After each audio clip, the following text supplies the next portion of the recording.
ทีมสร้างทำบ้านสาวันเลิกบนแล้วพี่น้องเลิกงานแล้ว4 โมงก็เจ้าก็เลิกแล้วแต่ว่าทีมสร้างอำมาลายบ้านเลิกเดี๋ยวมื้อนี้เมื่อวานเขาเจ้าก็เลิกแต่เว้นบางมื้อกะ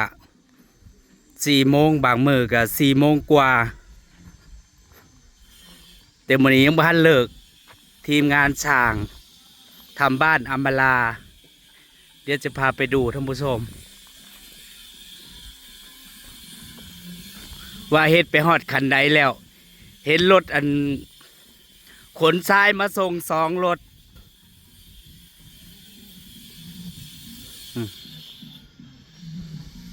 ทำงานกลางแดดทำงานกลางแจ้ง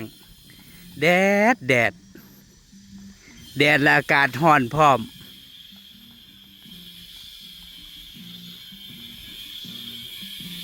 เต็มที่ผู้เฮ็ดงานอยู่กลางแจ้งเนาะ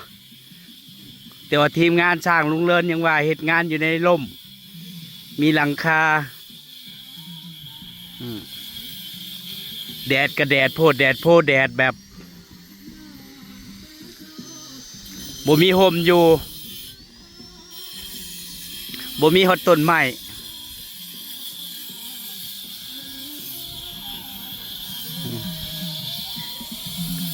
แต่ว่าดินที่มาถมเพิ่นบ่ได้เอาดินนั่นเขาเจ้าขุดเด้เพิ่นเอาดินทรายที่เขาเจ้าก่อสร้างนั่นล่ะมื้อนี้ก็บ่แม่นมาส่ง3 รถบ่ดินทราย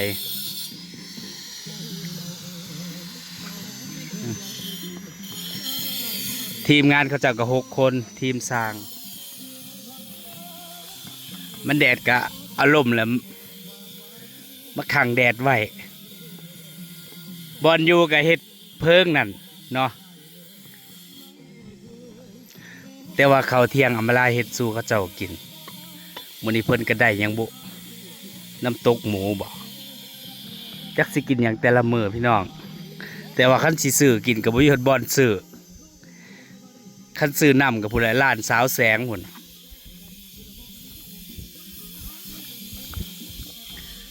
เขาเจ้าก็เฮ็ดซุมื้อบ่ได้หยุดเนาะนี่หลังจากที่เทคานแล้วก็มื้อนี้เอาดินเข้าก็สะดินแต่ว่าดินทรายมันสิแน่นมันแบบมันเป็นเม็ดน่ะแล้วก็เจ้าก็สิเสื่อมเหล็กใส่โครงมุงหลังคานี่เหล็กก็สั่งมาเมื่อวานเนี่ยจักเบิดจักหมื่นบ่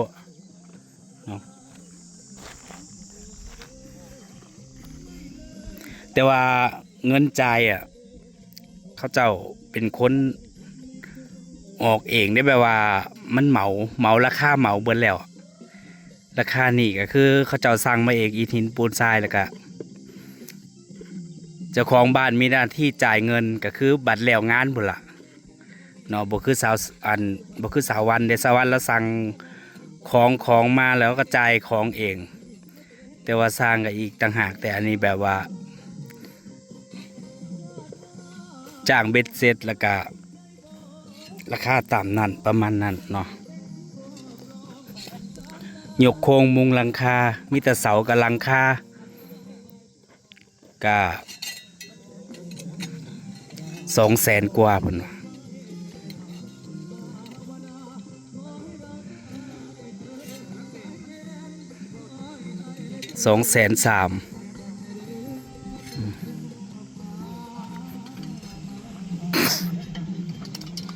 แดดจังสี่แหละแดดเบิดมือแดดตั้งแต่เช้า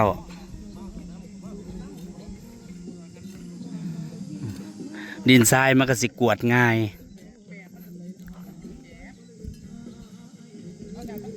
บ่ต้องรอให้มันแน่นเนาะกวาดแล้วก็เอาน้ำหดแล้วก็สามารถก่อได้เลย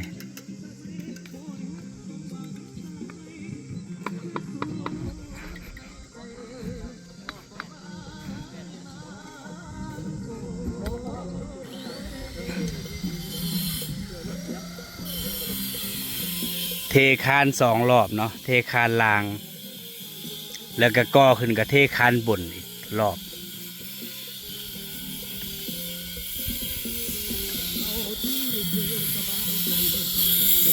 เ แต่มื้อนี้เขาเจ้าบ่แล้วเขาเจ้าเลยบ่กลับเมื่อวานนี่เขาเจ้ากลับตั้งแต่4 โมงมื้อนี้เขาเจ้าก็สิเมาให้มันแล้ว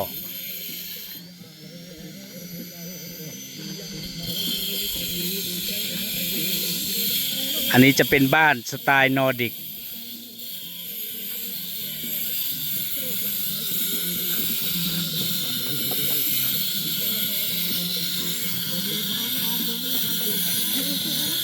ของก็ได้สั่งซุมื้อเมื่อวานนี่ก็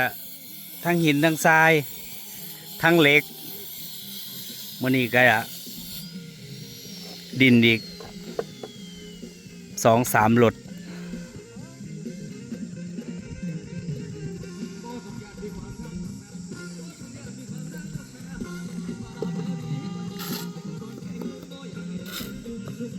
เจ้าของบ้านก็จักแปลงใด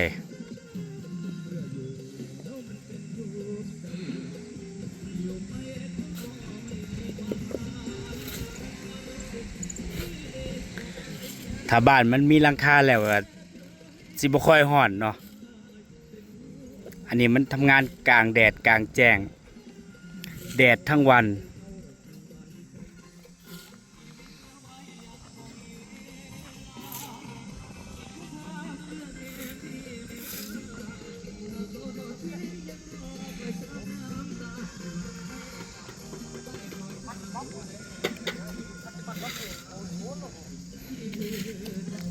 อีกอย่างบ้านเขาเจ้าก็อยู่ไกลเด้บ้านสร้าง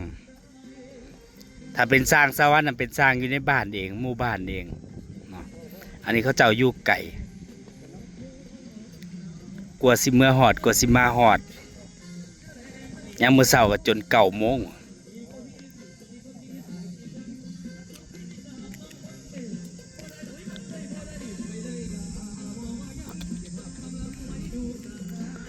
แต่มันก็สิช้าขั้นตอนนี้แหละเนาะถ้าแล้วตรงนี้แล้วก็เจ้าก็มีแต่หลังคาก็สิไว้อยู่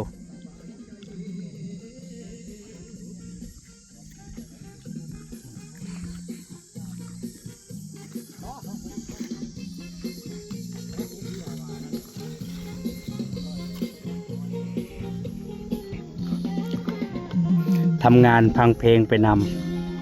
ขอบคุณครับขอบคุณครับขอบใจครับผม เปิดนำใส่เจ้าของบ้านห้องน้ำ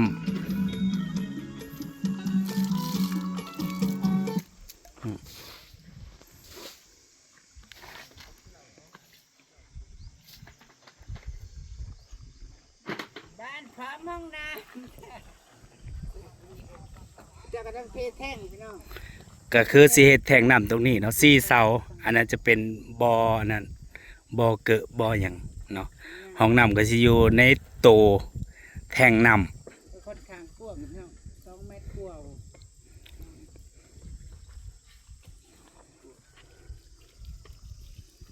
พอจะใส่เสาใหญ่ตั้งเป็นแท่ง ำต้องเอาสูงดอกแทงดอก พระเจ้าจะใส่2 ชั้นพระเจ้า เอา ที่สูงกว่านี่ก็บริสุทธิ์คนนั้น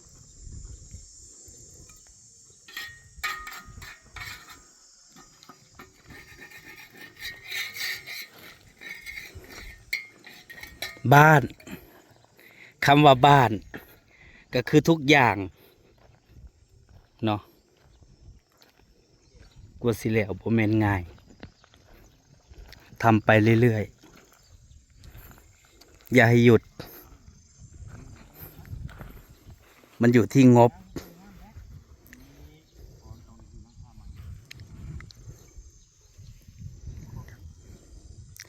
สิถูกสิแพงมันก็ขึ้นอยู่กับแบบ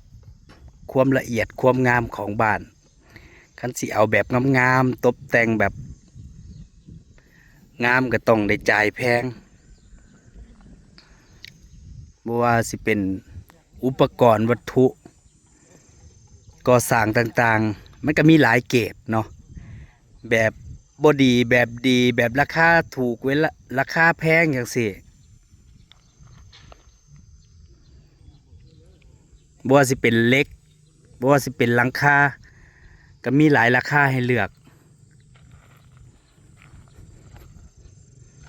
มันอยู่ที่งบ อันนี้ขนาดบ้านบ่ได้หลังใหญ่เด้พี่น้องแต่พอเฮ็ดแล้วมันก็สิ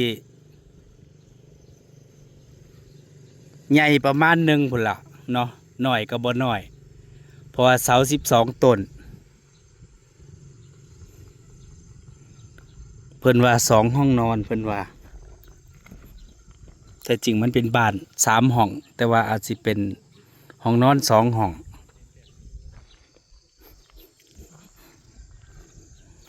เดี๋ยวรอเบิ่งบ้านสไตล์นี้เพราะว่าแถวบ้านก็บ่มีหลังใดเด้อันนี้อาจจะเป็นหลังแรกของหมู่บ้านบ้านทรงสไตล์นอร์ดิก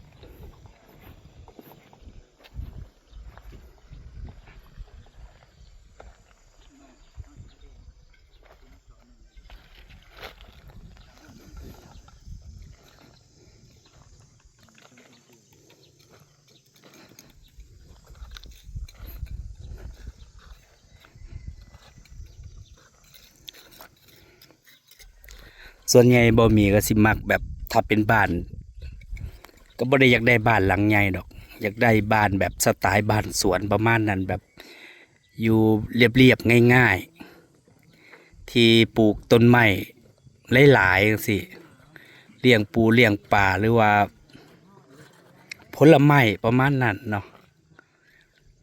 บ้านหลังเล็กๆแต่ว่ามีครบทุกอย่าง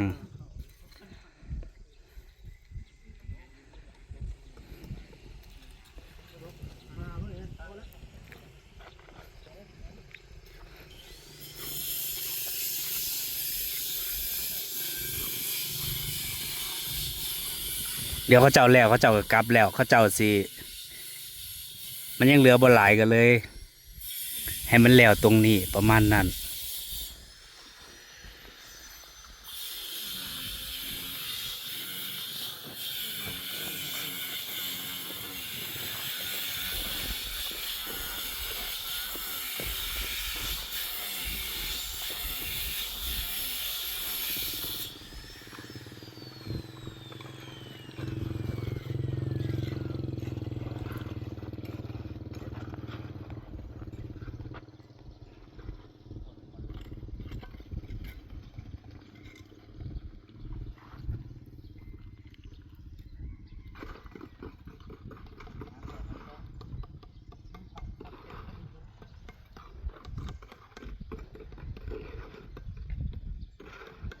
พอเริ่มค่ำแดดอ่อนก็บ่ค่อยร้อนเด้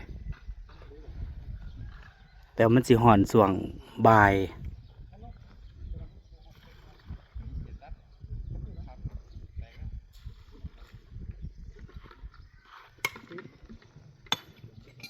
แต่ว่าสร้างทีมนี้เขาเจ้าก็เฮ็ดได้เบิดบ่ว่าสิเป็นงานเหล็กงานหลังคางานปูนงานกระเบื้องก็คือรับครบหมดจบในบ้านหลังเดียวแต่สร้างบางเจ้าเขาเจ้าก็รับแต่งานเหล็กเด้งานหลังคาจั่งซี้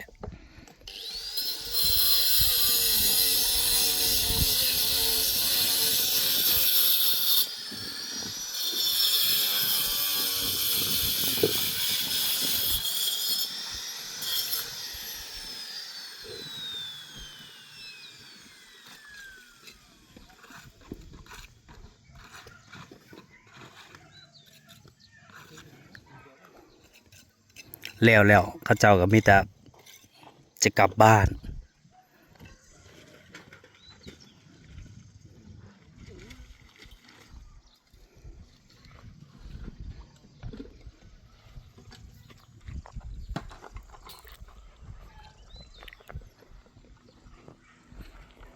นั่นแหละพี่น้องจ๋ามาวันนี้ก็สิขอเก็บภาพบรรยากาศได้เพียงเท่านี้เดี๋ยวรอเบิ่งรอส้มพี่น้องว่าสิบ้านอัมบาลาสิออกมาหน้าตาเป็นแบบใดเนาะ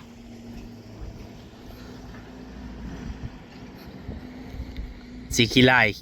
สีงามก็ขึ้นอยู่กับการตกแต่งพุ่นล่ะไปแล้วท่านผู้ชม